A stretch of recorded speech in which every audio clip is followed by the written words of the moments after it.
नहमदुहु व नुसल्ली व नुसल्लिमु अला रसूलिहिल करीम अम्मा बाद फ़अऊज़ु बिल्लाहि मिनश शैतानिर रजीम बिस्मिल्लाहिर रहमानिर रहीम।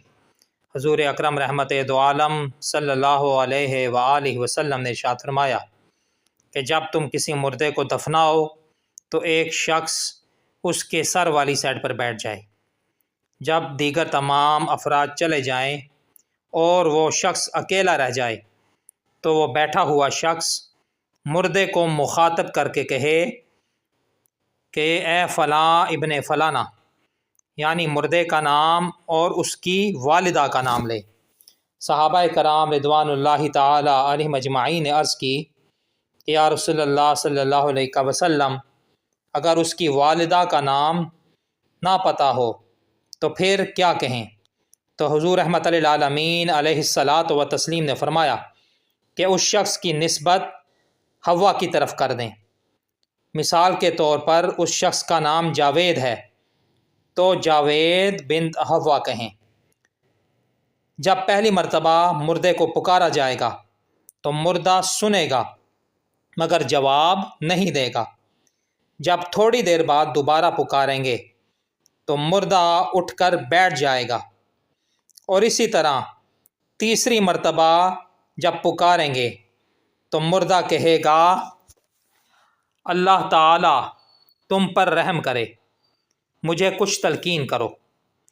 याद रखें कि मुर्दे की आवाज़ उस शख्स को नहीं आएगी, बस उस शख्स को चाहिए कि मुर्दे को थोड़ी थोड़ी देर के बाद, थोड़े थोड़े वक्फे के बाद उस शख्स को ये कहना है मुर्दे को कि जो कुछ तुम दुनिया में कहते आए हो उसको याद करो।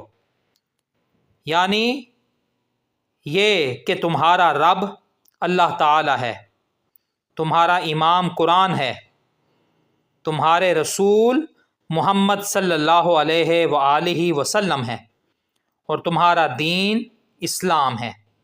इन चार चीज़ों का ज़िक्र उस मुर्दे के पास बैठे हुए शख्स ने करना है। इस तरह से उसने मुर्दे को तलकीन करनी है।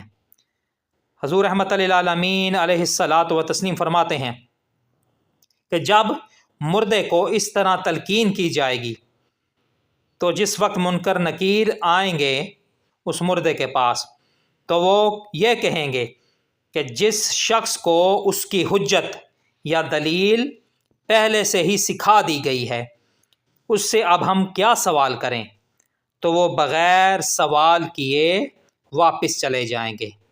अल्लाह तबारक व तआला हम सब को हुज़ूर रहमतुल लिल आलमीन अलैहिस्सलातु व तस्लीम के बताए हुए तरीके और रास्ते पर चलने की तौफ़ीक़ अता फ़रमाए। वमा अलैना इल्लल बलागुल मुबीन।